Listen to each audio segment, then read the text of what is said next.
Hi, my name is Wazina, and welcome to Supporting Your GSA, a webinar by GLSEN, the Gay, Lesbian, Straight, and Education Network. For over 20 years, GLSEN has been working tirelessly to ensure that every member of every school community is valued and respected, regardless of their sexual orientation, gender identity, or expression. A GSA, or Gay Straight Alliance, is a student-led club that works to promote and ensure that all students are respected, regardless of their sexual orientation, gender identity, and expression. Specifically, GSAs address anti-LGBT name-calling, harassment, and bullying. As a GSA advisor myself, I know how essential and important a GSA can be to LGBTQ students, allies, and all students in a school. However, as a GSA advisor, I also know how difficult it can sometimes be to ensure that student leaders are empowered to have what they need to create kind of fresh and creative programming within their school as part of their GSA. And so this webinar is designed to help you figure out just that. In addition to understanding current research, legal issues related to GSAs, assessing your school climate, and considering the ways that you can best support your student leaders. I will provide you with user-friendly resources all along the way. So let's jump right in by hearing from one amazing student leader about starting and maintaining a GSA in her school. Meet Sabrina, and enjoy the rest of your webinar. Hi, I'm Sabrina Lee. I go to Troy High School in Troy, Michigan, and I am currently a junior. I'm a sister, I'm a daughter, and I'm like a friend, and I'm an activist, and above all, I think that I'm a supporter. Like, I'm always there to listen. So when I came to Troy, I was like, wow, I'm really surprised this school doesn't have a GSA. Like, our student body is so diverse and seems to be really tolerant. So I went ahead and I emailed the assistant principal who's in charge of all the clubs. And I said, hey, I think it'd be really cool to start a GSA. And I gave him statistics about bullying. And I was like, personally, as a gay student myself, this would be really helpful to all the LGBT students who might be afraid in our school. And he approved, and we used safe space stickers, and we gave them out to a couple teachers, and they stuck them right on their doors. And we had big, colorful posters. Our advisor, he's one of the most popular teachers. He put one on his wall. And so we instantly had the support of so many students right then and there. He's silly and he's really outgoing. He's just one of the most wisest individuals I've ever come to know. And he's so compassionate. And everything that comes out of his mouth is it just sweeps you away. We've used a lot of participation resources like activities and icebreakers, and those were fundamental in getting to know each other. And now we are just so close to each other, and it's not just an exclusive circle. Every time somebody else comes in, whenever we do these icebreakers, it's like a repeating cycle. We get to know each other again and again on a more personal level, and we just become so intimate, and that's what we want to do in our GSA. We want to provide a haven where kids can be themselves. Hi, this is Jenny from GLSEN. I'm so excited to be here with you to help you support your GSA and student leaders. Sabrina is a great example of the resilience of LGBT students and the leadership skills that they develop when starting and running GSAs. As you saw, she had the courage to advocate for herself and her peers as a freshman at a new school. She also had a school administration that was supportive. Then there's her beloved GSA advisor, who she calls wise and compassionate. Sabrina's story highlights how a GSA can positively impact school climate and provide opportunities for students to be connected, engaged, and learn from each other. But it's not just Sabrina's school that can benefit from having a GSA. Research shows that in schools across the country, the presence of a GSA can improve the learning environment for LGBT students, even those who aren't part of the club. Let's take a look at some of the results from GLSEN's National School Climate Survey related to the experiences of LGBT secondary students in general, and then more specifically, the benefits of GSAs. For more than a decade, the survey has documented the unique challenges that LGBT students face and identified interventions that can help improve school climate. You can access findings from the survey and all of GLSEN's research for free at glisten.org/research, including specific data around the experiences of transgender and gender nonconforming students, LGBT students of color, LGBT students in rural areas, and much more. Check them out after this webinar. And if you're on Twitter, you can follow us at GLSEN Research. We know from the research that for LGBT students, there are 4 interventions that positively impact their experiences in school. LGBT inclusive curriculum, where students are validated by seeing themselves reflected in classroom lessons and assignments. Comprehensive and enumerated policies, ensuring that all students have safe and affirming learning environments. Supportive educators like you, who listen, affirm, protect, and empower students to live to their potential.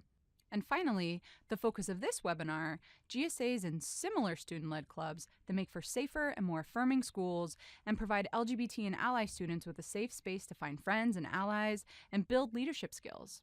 You can find more information about the 4 interventions and those stickers and posters that Sabrina mentions in GLSEN's Safe Space Kit, available to download for free at glisten.org.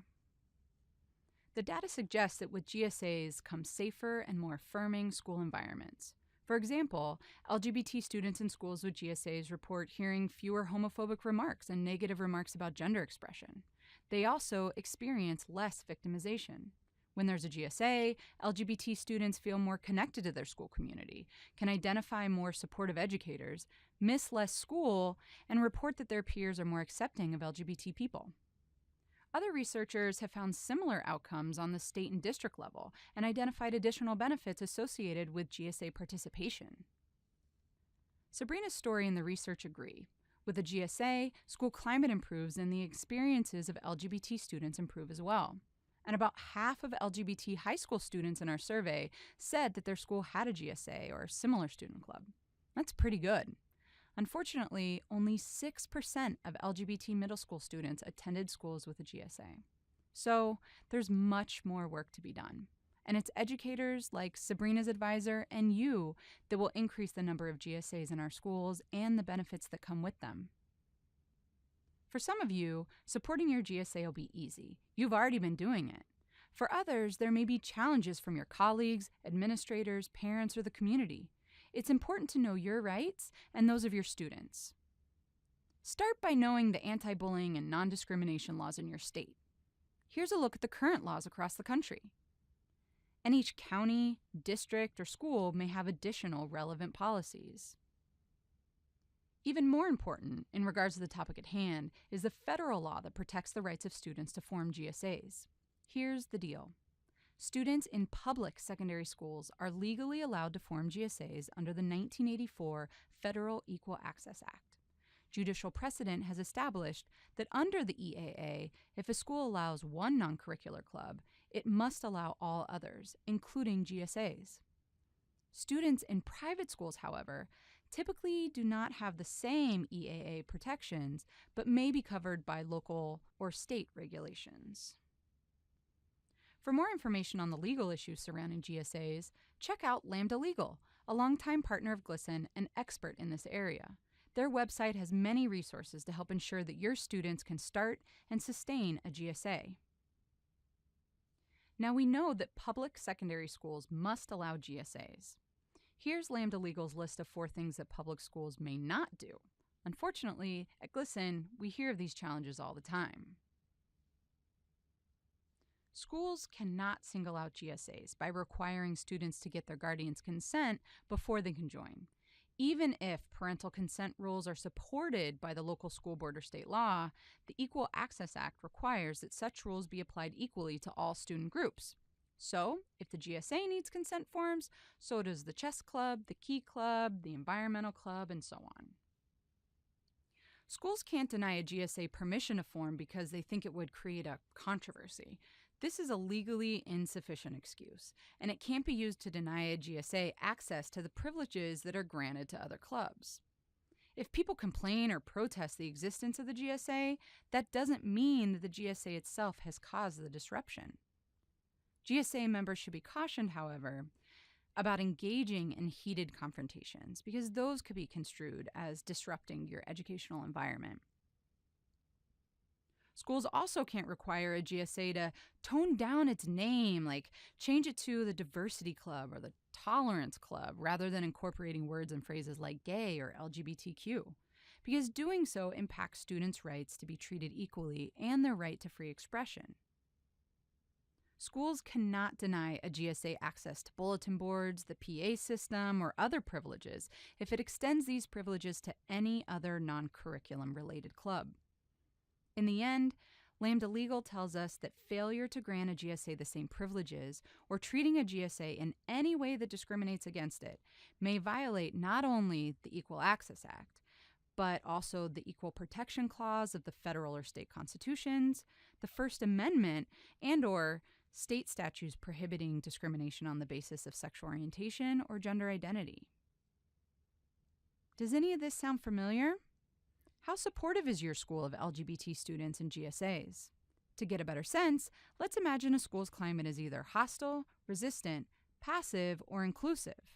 As we go through each, think about the ways that your school is similar and the ways it differs. Getting a sense of where your school stands will help you choose your efforts accordingly. A hostile school might look like this. There are no policies in place specifically protecting the rights of LGBT students. Curricular devoid of LGBT content. GSAs are non-existent and strongly discouraged. There's a strong vocal opposition to LGBT inclusion.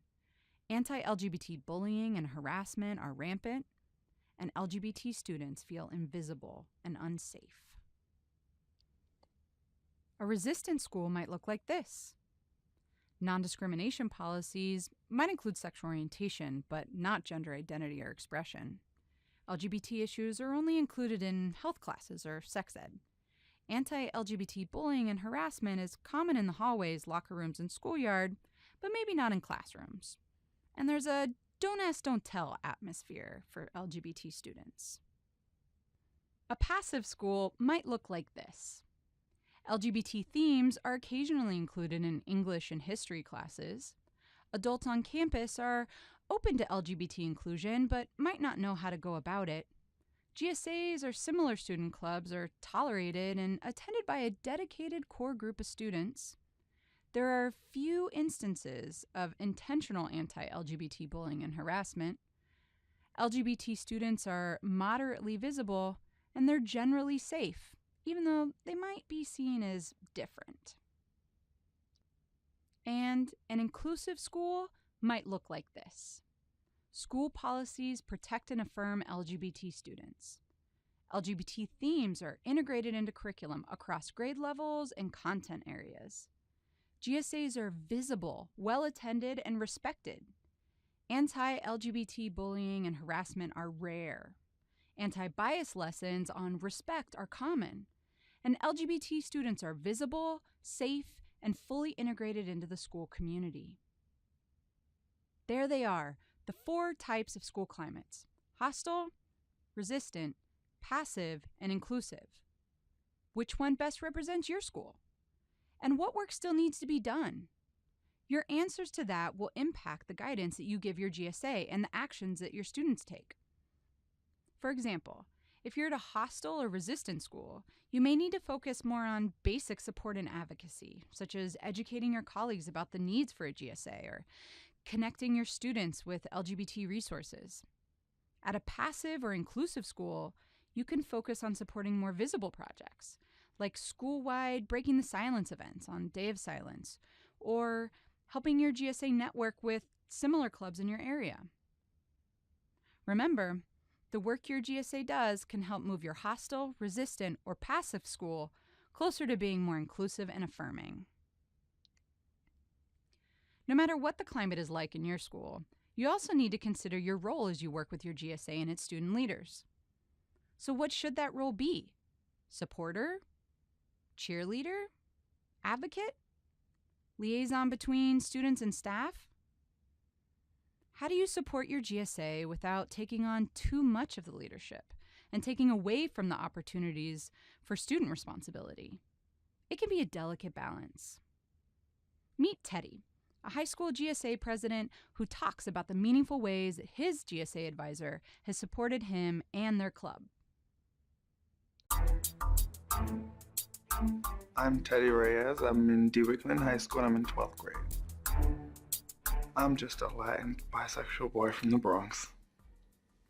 There are a lot of gay people in my school that are just everywhere, so we're all over the place. It's just one or two here and there who make stupid comments, and they're the ones you can't really change. Everyone else they're accepting or they just mind their business, so the attitude is just normal. And most teachers are naturally supportive, so they're the ones to tell me, put up the sticker, bring a flyer for the GSA, put them up all over the place, and that's what I love about it, honestly. The Jumpstart Guide for GSAs, that's my best friend. I have it printed out at school. It's the handbook that I go by on a daily basis when I plan for my GSA groups every week, and it's amazing, honestly. It helps me out planning, getting fundraisers together, and I have one coming up next week. Everything I do is straight from that jump book. The UFT leader in my school is also an English teacher, and he's a wonderful support. He's also gay, and he works with a bunch of different companies, including GLSEN. He's spoken to you guys, and that's my biggest support to this day, honestly. Anytime he hears somebody say faggot or that's so gay, he makes sure he corrects it on the spot. He's the reason why I'm into all the activism that I am into now, because he's there every event that I do, he's there. That and having my best friends who are part of the LGBT community, they're all Latin. They're always by my side no matter what. And thinking about that and my family, that keeps me pushing, honestly. I have a wonderful life. I go through things and those things make me happier and make me a fun person.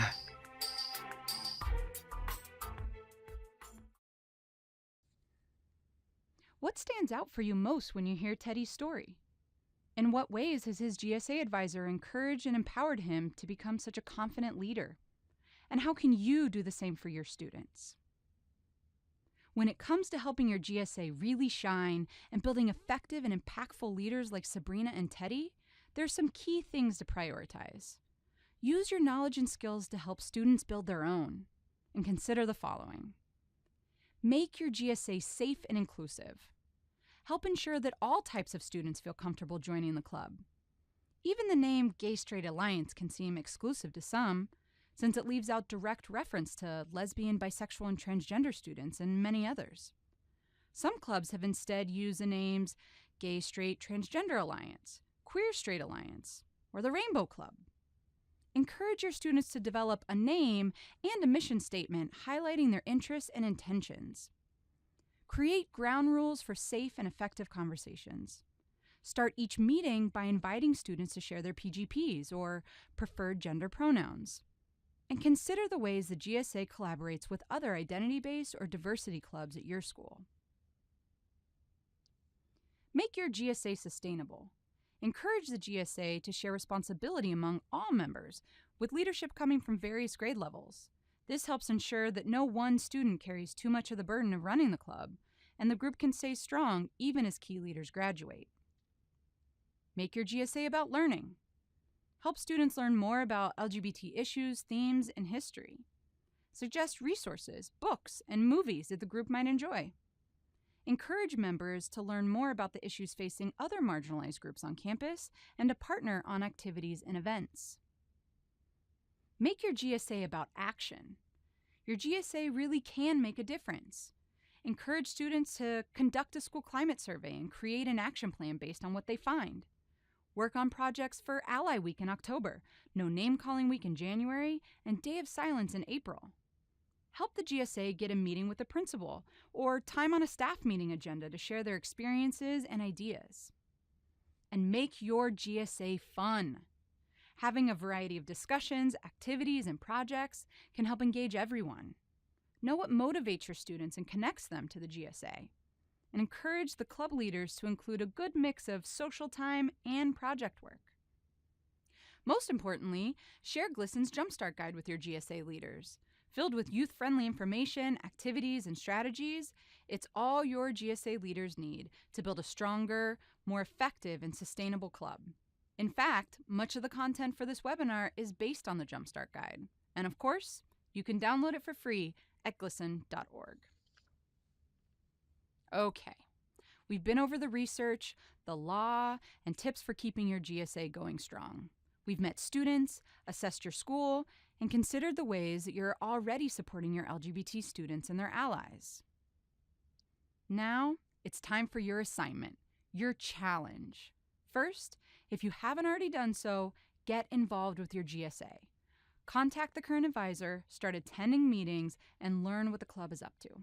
Remember, your role is to support, advise, and advocate. And consider doing the following. Share resources with your GSA, especially the information from Landville Legal and GLSEN's Jumpstart Guide. Get your club counted on GLSEN's GSA census by visiting gsa.glsen.org.